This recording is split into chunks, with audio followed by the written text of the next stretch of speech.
Chapter number 4, Multiplication and Division. Problem set 15. याआधी आपण एक प्रॉब्लेम सेट 15 सोडवला तो बघून घ्या. Anna from a total of 10,000 rupees, Anna donate 7,000 rupees to a school. The remaining amount was to be divided equally among 6 students as the all-round student prize. What was the amount of each prize? आबांनी 10,000 रुपयांची पैकी 7,000 रुपये शाळेला देणगी दिली. उरलेली रक्कम प्रत्येक इयत्तेत सर्वांगीण प्रगती दाखवणारा नवी एक याप्रमाणे 6 विद्यार्थ्यांना बक्षीस म्हणून समान वाटण्यास सांगितले, तर त्या प्रत्येक विद्यार्थ्याला किती रुपयाचे बक्षीस मिळाले? आपल्याला काय पाहिजे? आपल्याला काढायचे बक्षीस. एकूण टोटल रुपीज किती आहे? Total rupees 10,000. हां, 7 रुपीज काय केले? डोनेट केले. किती केले? डोनेटेड. किती? 7,000. उरले किती मध्ये? जो 3,000 उरले. हे झाले रिमाइंडर. मग ते रिमाइंडर जे 3,000 रुपये उरले ते प्रत्येकी बक्षीस म्हणून समान वाटले. ते किती जणांना वाटले? 3,000 रुपये 6 जणांना. मग इथे वापरायचं आपण डिवाइड. 3,000 divide by 6. 6 5 जा 30 मायनस 0 0. हे 0 हा 0 हा 0 वरती लावायला 0 0. उत्तर किती? आन्सर 500. मग प्रत्येकी 6 जणांना किती amount of the prize is rupees 500. झालं त्याचा answer. Next question. An amount of 260 rupees each was collected from 50 students from a picnic. If 11,450 rupees were spent for the picnic, what is the total amount left over? सहलीसाठी 50 मुलांकडून प्रत्येकी 2,060 रुपये वर्गणी जमा केल्या. त्यापैकी 11,450 रुपये सहलीसाठी खर्च झाला, तर किती रुपये शिल्लक राहिले? आपल्याला काय पहिले किती रुपये झाले? 50 मुलांनी प्रत्येकी 260 रुपये जमा केले. नंतर त्यापैकी 11,450 रुपये सहलीसाठी खर्च झाले. मग उरलेली किंमत आपल्याला काढतो. मग टोटल किती रुपये होते? किती जण होते? 50 जण. 50 जणांनी काय केलं? 260 रुपये 260 काय केले? जमा केले. प्रत्येकी 260 रुपये. प्रत्येक हे विद्यार्थी होते आणि हे रुपये जमा केले. एकूण रुपये किती झाले ते एक पाहिजे आपल्याला. मग आपण इथे जर मल्टिप्लाय केलं 260 मल्टिप्लाय बाय 50. 0 सगळ्याला मल्टिप्लाय 0 0 0. नंतर आपण इथे एक 0 घेतो किंवा इथे क्रॉस करतो. 5 0 0. 5 6 जा 30. इथे घेतो 0 आणि 3 वरती. 5 2 जा 10 प्लस 30 प्लस केलं तर किती आलं? 0 0 0 3 1. 13,000 रुपीज टोटल आले. मग 13,000 रुपीज काय झाले? जमा झाले. मग खर्च किती झाला? खर्च किती झाला? 11,450. 11,450. मग 13,000 मधून जर आपण 11,450 मायनस केले तर आपल्याला रिमेन किती उरलं ते माहीत पडलं. 0 मायनस 0. इथून आपण 10 घेतला आणि इथे वाढवून दिली. 10 मायनस 5 5. इथून 10 मधून 4 5 जात नाही. मग आपण इथे काय करतोय? कॅरी घेतो. इथं केला 10. इथून एक कमी करण्यापेक्षा आपण इथे वाढवून देतो. 10 मायनस 5 इज इक्वल टू 5 आणि 3 minus 2 is equal to 1. 1 minus 1 0. म्हणजे आन्सर किती आला? 1,550 rupees left over. Next question. A shopkeeper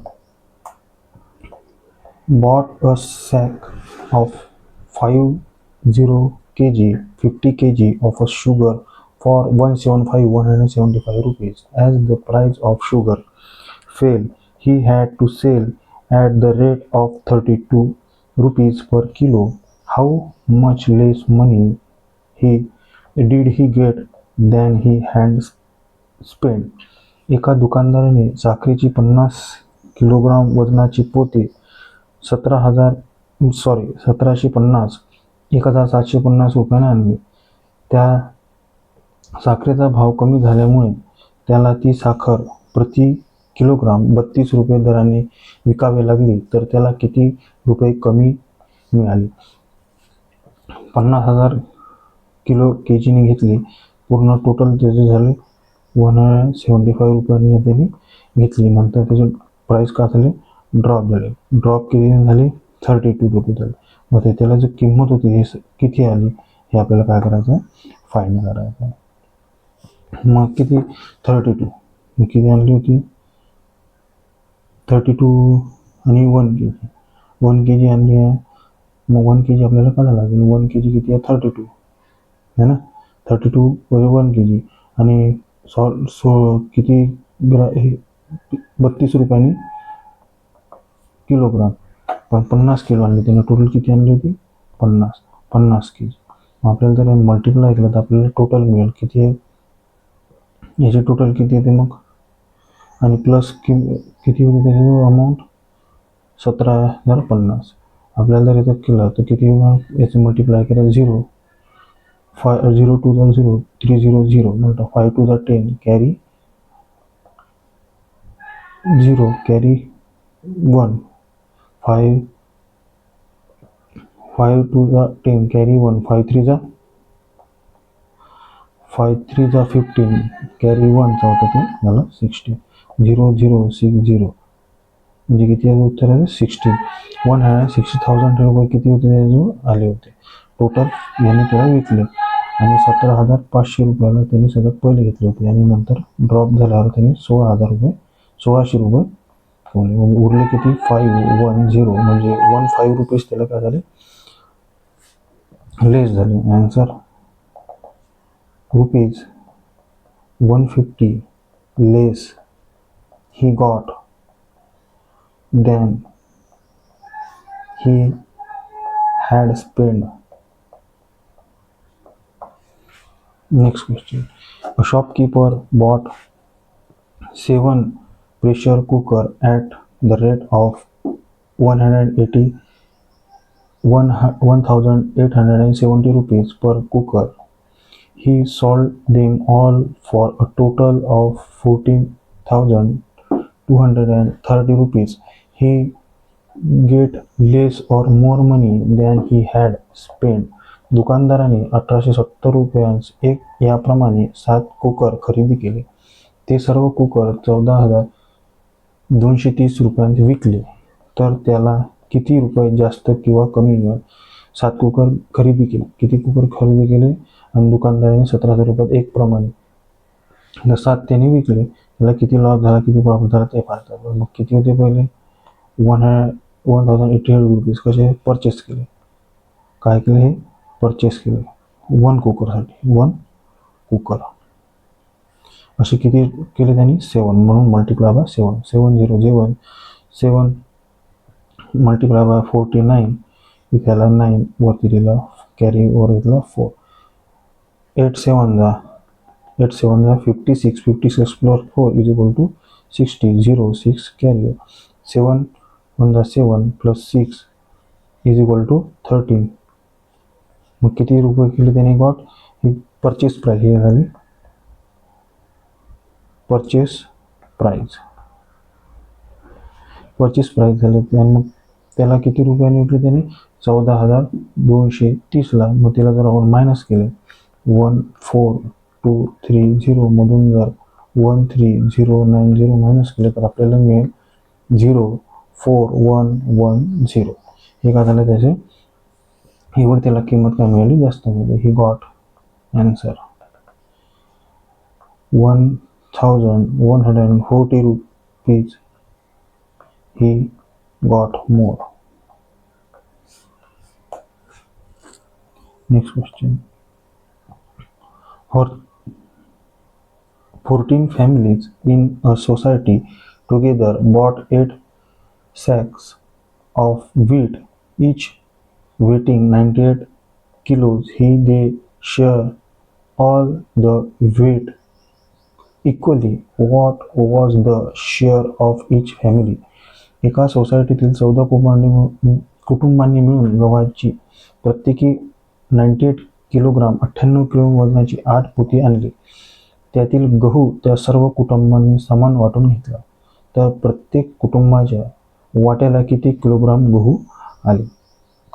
म्हणजे प्रत्येकाला किती किलोग्राम गहू आले ते आपल्याला पाहायचे. मग किती होते? 8 किलो 9.98 किलो. कसं 1 पॅक किती होते?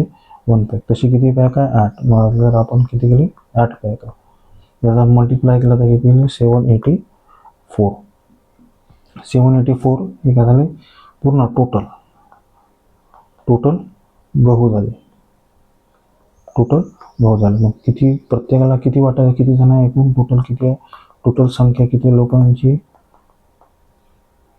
त्यांनी सांगितले 14 कुटुंब. 14 कुटुंबांवर मग आपल्याला काय करावं लागेल? Divide 784 divide by 14. 14च्या टेबलमध्ये 78 येते का? 78 नाही, 70 येते. कितीमध्ये? 5. 70 14 5 जा 17 14 5 जा 70 0 8 हा 4 खाली 84 17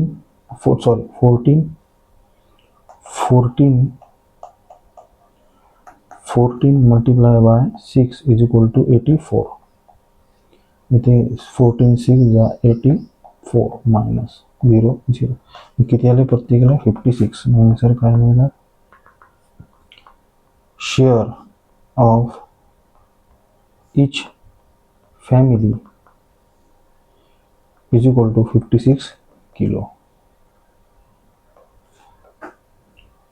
Next question. The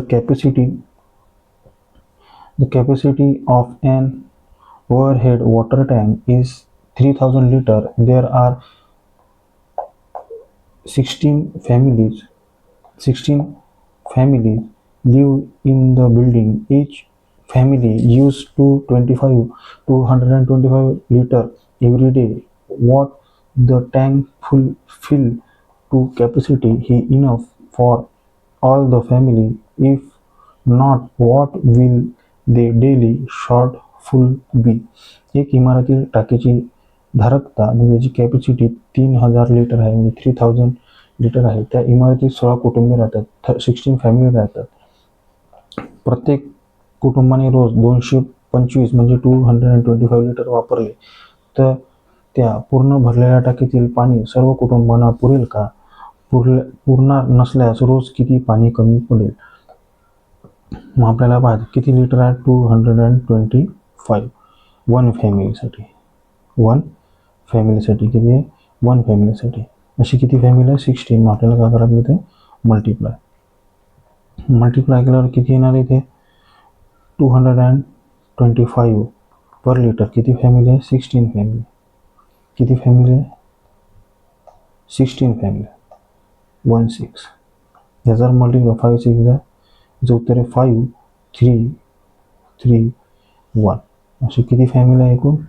16. त्याला केलं तर एवढं लिटर त्यांना पाणी लागते. मग ते वापरतात किती?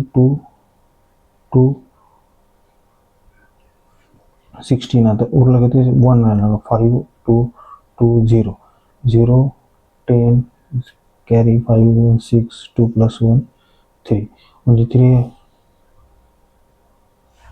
पूर्ण किती वापरतात ते पाणी?